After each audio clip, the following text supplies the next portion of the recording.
Don't be so scared of the monster underneath your bed, the monster's in your head. Don't be so scared of the monster underneath your bed, the monster's in your head. Evening all, and welcome back to the channel. In this video we're going to discuss the rather unsettling subject of demons, or as we prefer to call them, extra-dimensional entities. We will discuss the characteristics, the signs to look for, and more importantly, the things you can do to start getting rid of them in your life. Prepare to have your belief system challenged.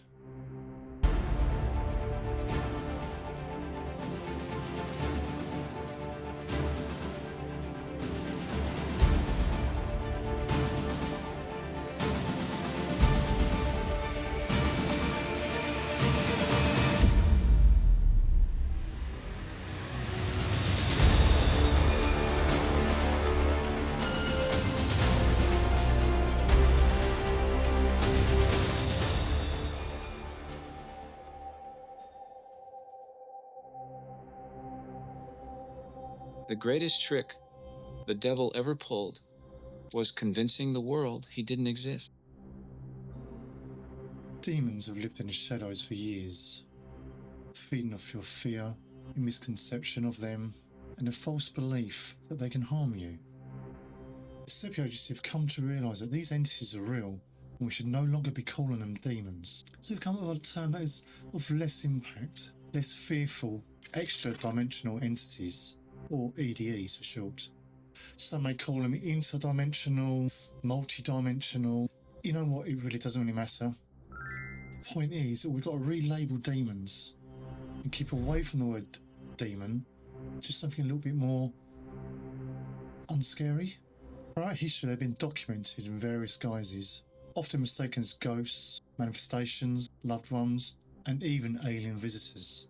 These entities are drawn to strong negative emotions such as despair, loss, and depression. They thrive on the negative energy that you transmit. Think of yourself as an antenna in the ether of this universe. Whenever you push out that energy of negativity, you're sticking your area up and allowing these entities to find you and ultimately feed off you.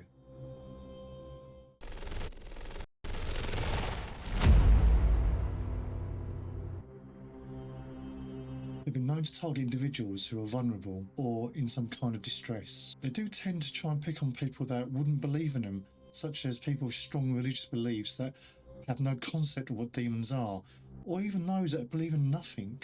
So therefore, if God doesn't exist, demons don't exist. They operate between two worlds, making them difficult to detect and to combat.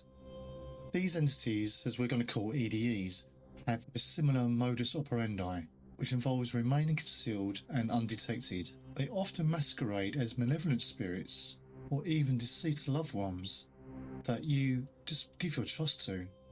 This is how they gain access to the victims or hosts. They can be drawn to people that practice witchcraft incorrectly. They can be invited by using Ouija boards, or they identify as psychic mediums. A lot of the activities where we try and find answers to the afterlife often can attract these entities to you and inadvertently invite an EDE into your safe space and into a realm where they can feed and grow stronger. Many people who encounter EDEs often experience night terrors or hear voices or see apparitions. In most cases there's evidence of mental health issues which the EDEs are keen to exploit, as it's in their best interest to keep you in that negative state. It's like a scene out in the Matrix when Neo realises that we're just a battery source. The Matrix is a computer-generated dream world, built to keep us under control in order to change a human being into this.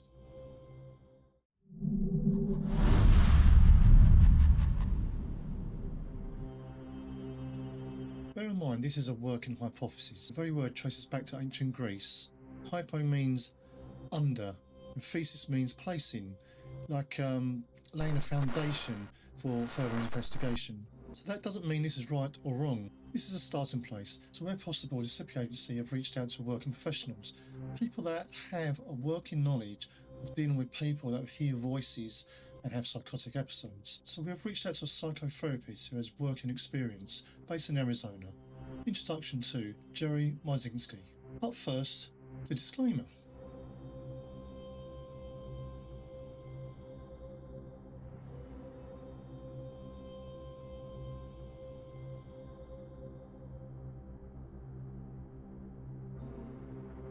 Jerry Marzinsky is a retired licensed psychotherapist with over 40 years of experience working with and studying the thought processes of psychotic and criminally insane patients in some of the most volatile psychiatric institutions in the nation.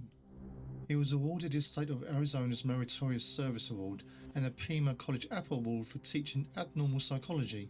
His formal academic training comprises a BA in psychology from Temple University, a master's degree in counselling from the University of Georgia, and 2 years of study in a PhD psychology program. He is a co-author of the book An Amazing Journey into the Psychotic Mind, Breaking the Spell of the Ivory Tower, and is currently running a private practice in Arizona. We asked Jerry if demons and extra-dimensional entities are one and the same, and of course if they exist. Now, I think we're talking about the same entities, but from what I've seen, from all the years I've been on the front lines working with schizophrenics, these entities are negative. They don't ever say anything positive. They're consistently negative, derogatory, insulting, abusive, and destructive. They're also parasites. Be aware that EDEs belong to a different subclass of life, literally living on an energy field that we can't see or perceive in our own minds. They exist on a low vibrational field, which means their food source is your misery. As they are parasitical in nature, it makes them relentless and persistent, and because there is no known lifespan to these entities, it gives them a lot of time to learn new skills and become more powerful. But there is a way of fighting back, and we will explore that later on in this very video. They were consistently negative. Hallucinations are all over the place. They're positive, they're negative, they're just all over. Not these things. My first question was, what holds them on such a negative pattern? Why aren't they random like all other kinds of hallucinations? Why are they consistently negative? Something is holding them on that pattern.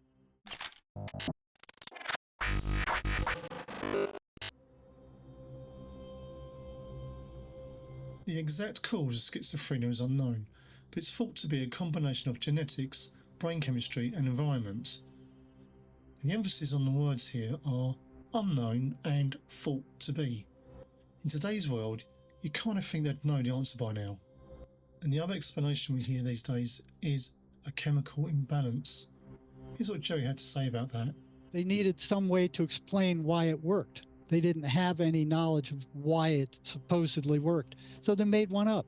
They said, oh, mental illness is a chemical imbalance of the brain. You know, it was a complete lie. It was like, it wasn't until late 1980s, after the release of the landmark antidepressant Prozac, that the idea of chemical imbalance hit the psychiatric mainstream. As psychiatrist Peter Brigham, 1991, points out in his book Toxic Psychiatry, the drug company Eli Lilly advanced the chemical imbalance theory as a marketing scheme to sell their new drug Prozac. There was, of course, no demonstrable evidence showing that depressed patients had any imbalance, but Lilly ran with it. Before long, psychiatrists, psychiatric patients, and the educational institutions alike came to identify with the idea that mental disorders are caused by a chemical imbalance of the brain. The total lie. And in the interest of balance, we have reached out to the Royal College of Psychiatrists here in the UK for their comment. So we did receive a response back from the Royal College of Psychiatrists, and we're a little bit surprised at the response to our email that's basically asking for help with the research we are doing into schizophrenia. Their reply was, we are unable at present to direct you to anyone with expertise in this area. That is a little surprising. After all, they are the Royal College of Psychiatrists.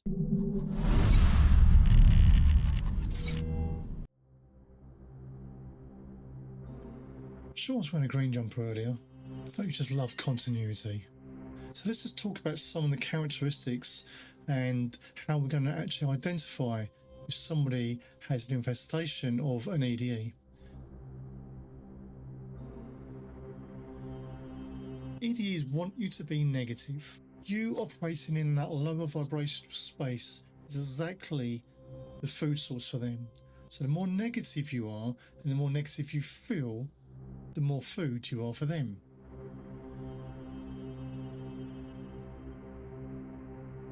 They appear to be anti-religious, which I find a bit odd, because to them really, religion shouldn't really matter. I pondered on this for a little while and come to the conclusion that it's not to do with religion per se, but rather positivity. However, this is a good way of testing something. According to Jerry Marzinsky, they become very volatile if you repeat the 23rd Psalm of the Lord's Prayer.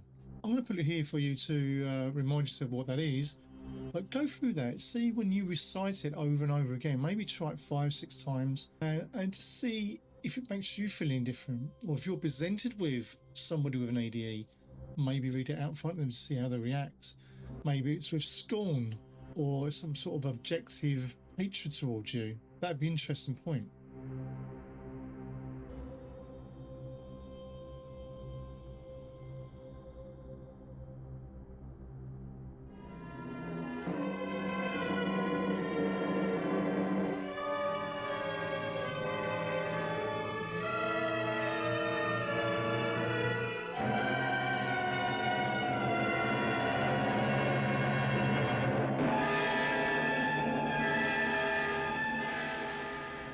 EDEs can also be known as energy vampires. They will drain the life out of you.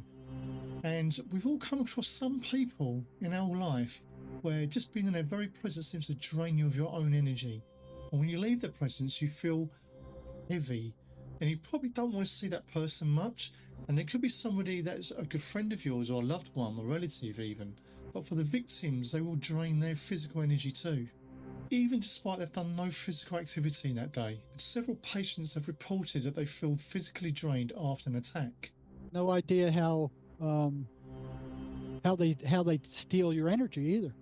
But I've felt it. You know, I remember when I was working with psychotic prisoners in the prison, if I worked with 2 of them, I never would work with any more than 2 a day, because I'd come home from work and I'd be so drained I couldn't get anything else done. Yeah. I would just be totally drained.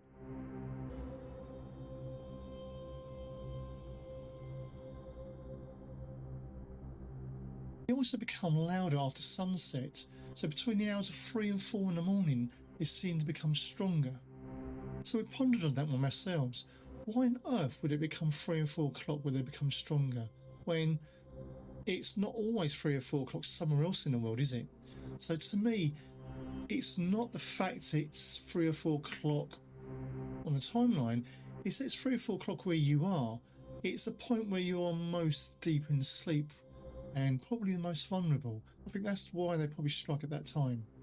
Well, they start acting up. As soon as the sun goes down, they start acting up. Right. And they even have a word for it, and I've seen it. Would that be the same? And the police believe this in the UK. Okay, what I'm about to tell you, this, every police officer believes this. Every time there's a full moon, there is more violent disorder. I ran into that when I was working doing psych crisis in the emergency rooms. I did that for 10 years, and every time it was a full moon, man, we were just bracing ourselves. We knew we were going to get creamed. Yeah. Psych people would just be pouring in the door. And science has ignored that as well. That's again another massive failing.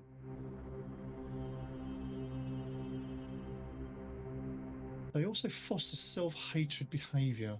They constantly advise their victims to follow out self-destructive traits and behaviours, and they will sabotage anything positive in life, including relationships.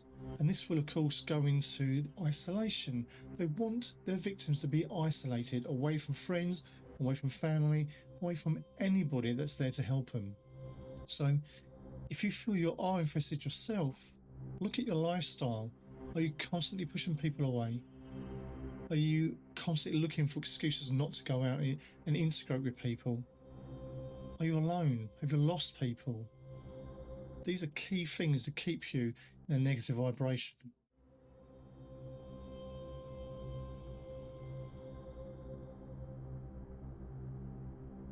They will also gaslight you. and make you perceive situations in a negative way when there's not. So they may be telling you that person's done that deliberately. I think they don't like you.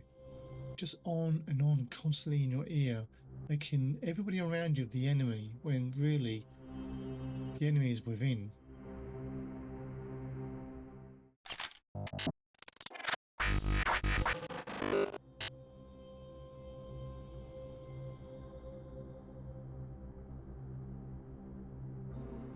As mentioned before, these things have been around for thousands, if not millions of years.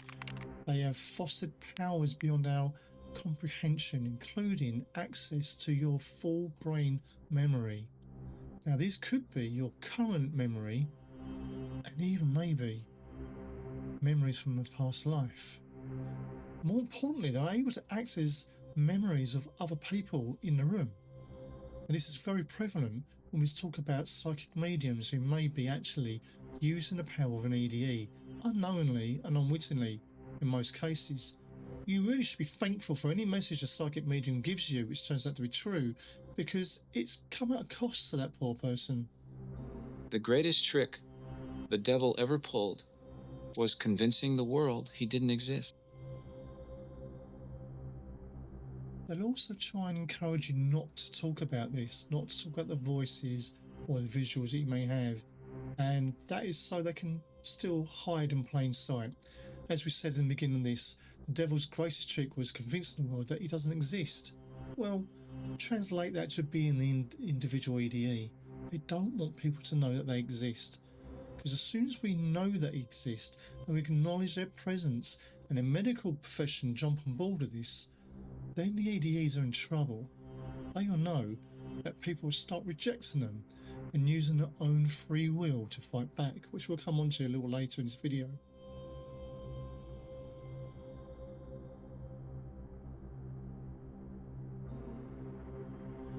They are absolute liars and masters of perception.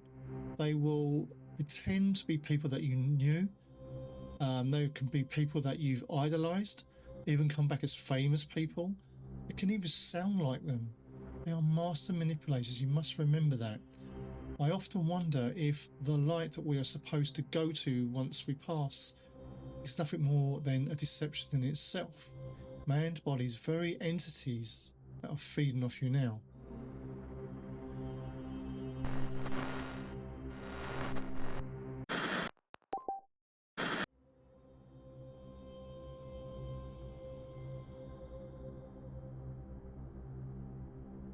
They'll also encourage you to keep away from anything positive at all. So anything you enjoy doing, they're going to find a way to make you go, oh, I can't be bothered, to drain your energy. They're going to keep you overeating, they're going to keep you drinking too much, they're going to keep you on recreational drugs, illegal activities even, to the point that you are bored. What's that famous saying about idle hands, devil's work? Is it all starting to make a little bit of sense now?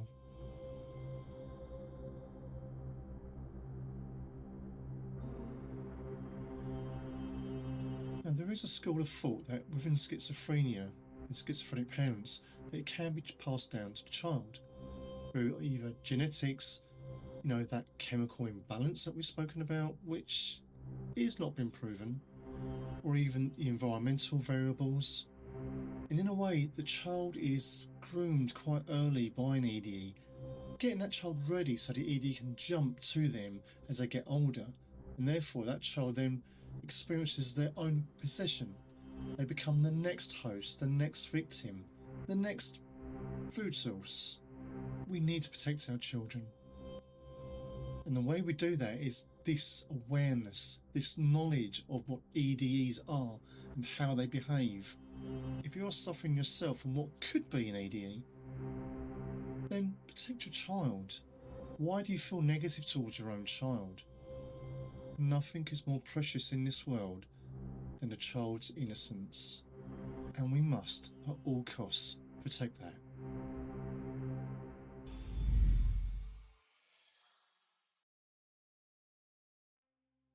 To summarise very quickly, EDEs are seeking low vibration from you. They're looking for you to be permanently depressed, negative, They want you to be pushing your friends and family away. They wish to isolate you. They wish to keep you unhealthy. So you will overdrink, you will overeat, you will take those drugs you really should not be taking. You'll be doing all the worst things you possibly can do to keep you fit, healthy and happy. They will make you self-loathe, fail, doubt yourself, every negative emotion. Now, not all EDEs have voices in your head. You must bear that in mind, it's quite important. Not everybody hears voices. Sometimes it's in the actions that you do, in your behaviour. I bet sometimes you even find yourself questioning your own behaviour. Like, why do I do that? Why do I mess up everything that's good in my life? Well, maybe it's not you. So what can we do to fight back? What can we do to gain a little control?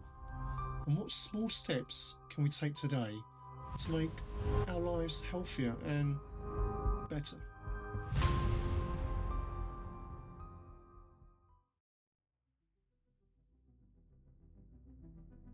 Well, the good news is you've already started. Watching this video is already arming you with the tools you need to start making positive changes in your life. We also recommend that you read our article on the subject at www.sepi-agency.com. That will give you a bit more in-depth information into the characteristics of traits and the things you need to do to change your life. Now, it isn't a quick fix. This is going to take some time. We are talking about looking at your entire lifestyle and making small changes. Is it the job that's keeping you depressed? Is it the circle of friends that are keeping you down? Is it even your family? You need to start looking at these things. And I recommend that you write these down on a list, literally on a piece of paper, and start saying to yourself, what is wrong in my life? And then grade them, 1 to 5, each one. A little problem may be nothing, insignificant, but there may be another problem which scores a 5, which is a huge problem. But you just can't stop dead on it. For example, if it is addiction to alcohol or drugs, you can't just stop. That is very dangerous. What you can do is recognise that you have the problem.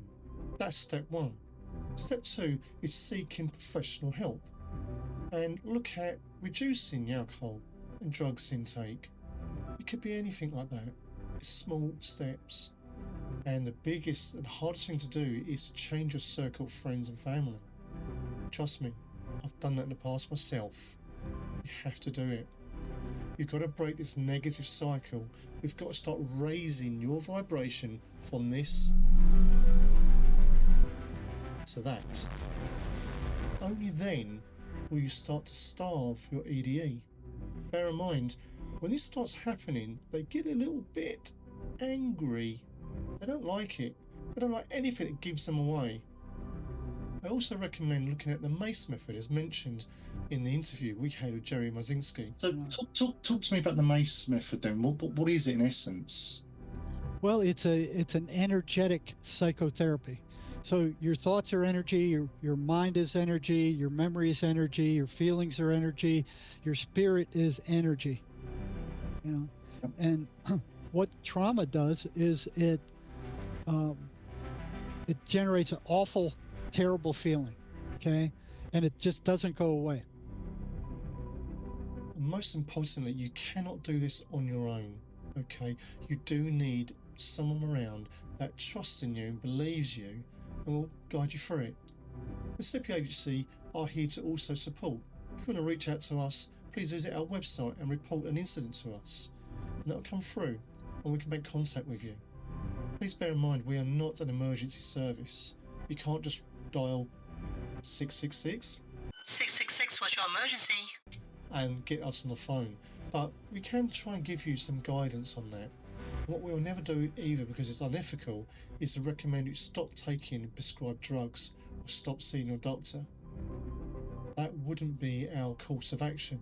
But what you can do, where no medical professional can really intervene, is the small changes, the small positive changes you can make in your own life. Because one tool you have that the universe can't control is your own free will. And trust me, it's very easy to deceive you of your own free will and to trick you into giving it over. You've only got to look at the events back in 2020 to really see that in effect. You must stay at home. And the details are disturbing. An elderly man in his 60s was seen lying dead. 500,071 dead. Nothing in this entire universe is stronger than your own free will. And it starts by simply saying to yourself, I do not consent to an EDE feeding off me. I do not give you permission. If I allowed an unconscious contract with you, then I now disallow and withdraw it, with no further consequence to myself or others. It's almost like an affirmation. Say this to yourself. You don't consent, you'll no longer be a food source. Take a deep breath, believe in it. Trust me, it will help you.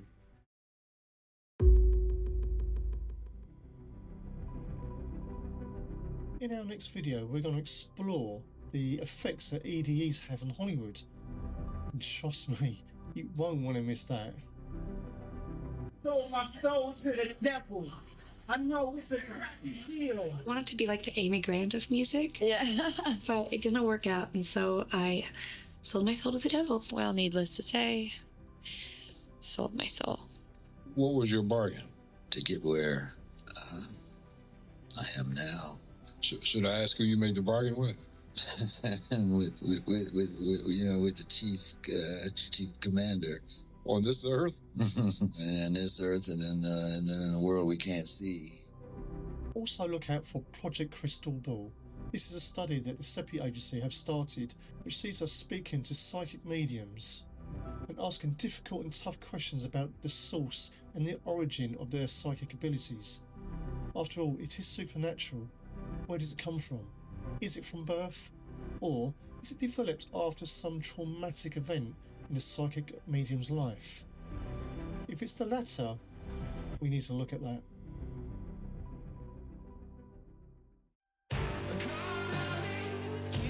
Make sure to like, comment and subscribe and hit the bell icon.